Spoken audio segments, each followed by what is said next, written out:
আজ বানাবো ফুলকপির পাতা বাটা। ফুলকপির পাতার দুপাশের অংশ দেখো আমি ছিঁড়ে ছিঁড়ে নিয়ে নিয়েছি। মাঝের শক্ত শিরদাঁড়ার মতো যে ডান্টির মতো থাকে ওটা আমি ফেলে দিয়েছি। এরপর ধুয়ে পরিষ্কার করে রেডি করে নিয়ে কুচিয়ে নিয়েছি।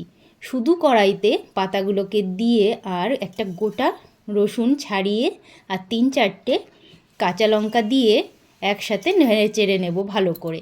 এরপর পাতাগুলোকে নামিয়ে নেব। ঠান্ডা হলে ভালো করে পেস্ট করে নেব। কড়াইতে সর্ষের তেল দিয়ে কালো জিরে আর 3-4টে শুকনো লঙ্কা ছিঁড়ে এখানে দিয়ে এরপর বেটে রাখা পাতাগুলোকে এখানে দিয়ে দেব। স্বাদ মতো লবণ দিয়ে বেশ ভালো করে নেড়ে চেড়ে নেব। আর সম্পূর্ণটাই কিন্তু একদম গ্যাসটাকে আস্তে করে দিয়ে তারপর একটু একটু করে নেড়ে চেড়ে নিয়ে শুকিয়ে নিতে হবে।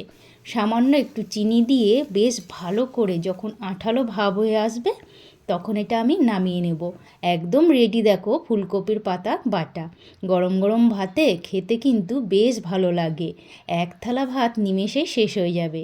তো সবাই বানিয়ে নাও চটপট। টাটা।